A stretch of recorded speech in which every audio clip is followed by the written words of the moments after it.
మేము వస్తాం సార్. భవిష్యత్తు తెలంగాణ ఎట్లా కనిపిస్తుంది సార్ పాలిటిక్స్లో? కాంగ్రెస్ వర్సెస్ బీజేపీగా ఫైట్ ఉండే ఛాన్స్ ఉంది అని అంటున్నారు.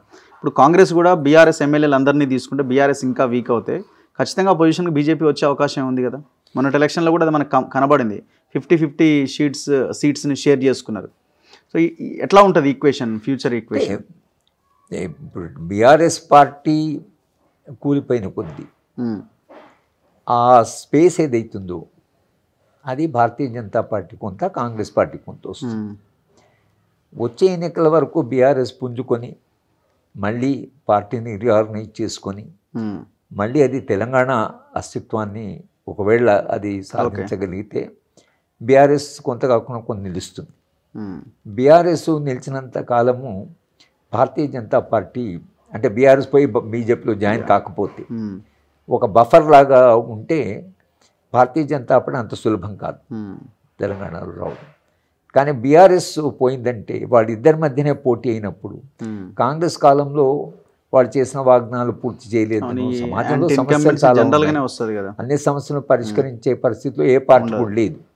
ప్రజల్లో ఒక రకమైన అసంతృప్తి ఎప్పుడూ ఉంటుంది. ఎందుకంటే మౌలిక సమస్యలు, ఆరోగ్య సమస్యలు, విద్యా సమస్యలు ఇవేవి పరిష్కారం, ఉద్యోగ సమస్యలు ఇవన్నీ చాలా పెద్ద సమస్యలు.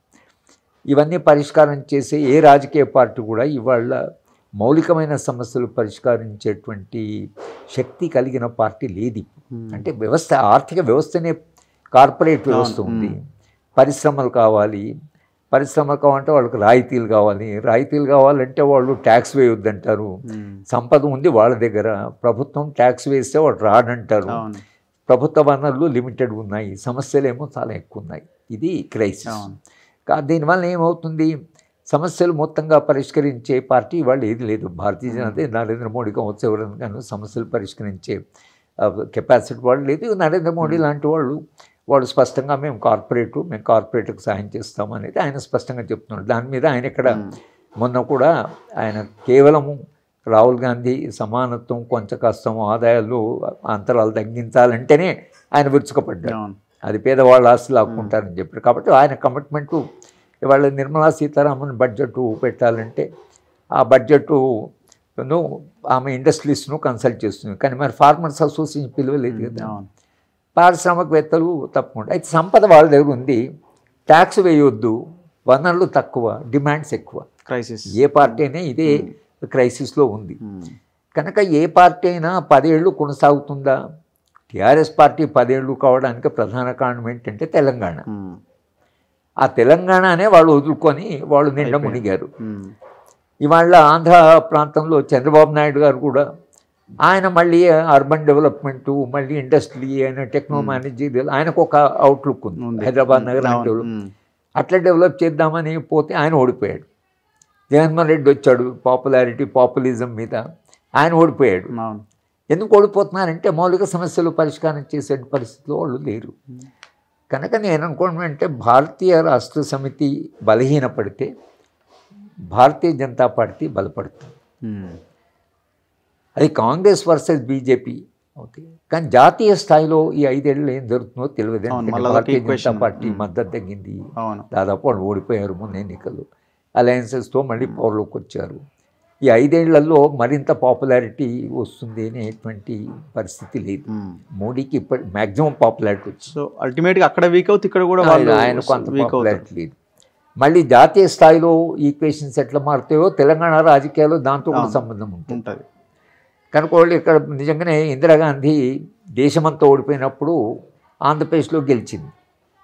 అటువంటి పరిస్థితి రావచ్చు, దేశమంతా బీజేపీ ఓడిపోతే ఇక్కడ బీజేపీ రావచ్చు. అటువంటి పాసిబిలిటీస్ కూడా మన చరిత్రలో ఉన్నాయి. కనుక ఈ భారతీయ జనతా పార్టీ వర్సెస్ కాంగ్రెస్ అయినప్పుడు తెలంగాణలో ఆ పార్టీ అధికారంలోకి వచ్చేటువంటి ఒక అవకాశం కూడా వాళ్ళకు ఉంది. కానీ తెలంగాణ ప్రజలకు పోరాట చరిత్ర ఉంది, తర్వాత నిరంతరమైన ఒక ఘర్షణ ఉంది, తర్వాత తెలంగాణ కొరకని వాళ్ళు పోరాడినటువంటి జ్ఞాపకాలు ఉన్నాయి. ఇవన్నీ కూడా భారతీయ జనతా పార్టీకి పనికొస్తాయా లేదా అనేటువంటిది కూడా సమస్య ఉంది. రైతాంగాన్ని గురించి వాళ్ళు చట్టాలు తెచ్చారు, మళ్ళీ ఇప్పుడు ఆ చట్టాలు తీసుకొచ్చే ప్రయత్నం చేస్తారు తప్పకుండా, ఎందుకంటే మళ్ళీ 3వసారి అధికారంలోకి వచ్చారు కాబట్టి. కనుక భారతీయ జనతా పార్టీకి అటు ఇటు ఉంది, పనిచేసే కాడర్ ఉంది వాళ్ళకి, బాగా అది ఏబీవీపీ విద్యార్థి కావచ్చు, రాష్ట్రీయ స్వయం సేవక సంఘం కావచ్చు, భద్రం అంటే మిగతా పార్టీలతో కంపేర్ చేస్తే మిగతా cadre కంటే వీళ్ళు కూడా చాలా వీళ్ళ కార్డర్ ఉంది, వీళ్ళు- పనిచేసే కార్డర్ ఉంది. కానీ అది సరిపోదు. ఉత్తరప్రదేశ్ లాంటి చోట వాడికి మ్యాక్సిమం కార్డర్ ఉంది. అయినా ఉత్తరప్రదేశ్లో భారతీయ జనతా పార్టీ ఓడిపోయింది. కనుక కేవలం కార్డు ఉంటే, చాలా కాలంగా నేను కూడా ఇంత పెద్ద కార్డు ఇంకే పార్టీకి లేదు, ఇంటింటికి వెళ్ళగలరు, వాళ్ళు ప్రచారం చేయగలరు. కేవలం ప్రచారం చేస్తే సరిపోదు, సమస్యలు పరిష్కరించనే మేము ఓటు వేస్తామని ప్రజల మూడు మారింది. అందుకని కార్డు ఎంత కష్టపడ్డా, మరి మాకు ఇంట్లో పిల్లలు ఉద్యోగాలు లేవు, మాకు ఇల్లు గడవడం లేదు, హాస్పిటల్ పోతే మాకు డబ్బులు లేవని ఈ పిల్లల్ని అడుగుతారు. ఈ క్యాడర్ను పిల్లల దగ్గర సమాధానాలు లేవు.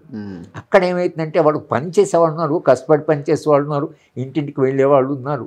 అంత క్యాంపెయిన్ చేయగలిగిన ఆ పార్టీ కూడా చాలా రాష్ట్రాలు, చాలా బలంగా ఉన్నటువంటి రాష్ట్రాలు కూడా భారతీయ జనతా పార్టీ దెబ్బతిన్నది. కనుక రాజకీయాల్లో చాలా మార్పు వస్తున్నది. నేను అనుకున్నామంటే ఇక వచ్చే 10 సంవత్సరాల్లో ఏ రాజకీయ పార్టీ అధికారం కాకుండా ప్రజలు తమ సమస్యల మీద నిరంతరంగా పోరాడము, ఉద్యమాలు చేయడం, ఎట్లయితే ఫార్మర్సు, రైతాంగము ఉద్యమాలు చేసిందో, ఎట్లయితే సిటిజన్షిప్కు వ్యతిరేకంగా పోరాటం జరిగిందో, ఎట్లయితే వాళ్ళ నీటికి వ్యతిరేకంగా పిల్లలందరూ వీధుల్లో పడి ఎట్లయితే పోరాటం చేస్తున్నారో, ఇక సమస్యల పరిష్కారానికి మనం వాళ్ళు వీళ్ళు కాదు, మనం కలిసి దాని గురించి ఉద్యమాలు చేస్తే తప్పించి ప్రభుత్వము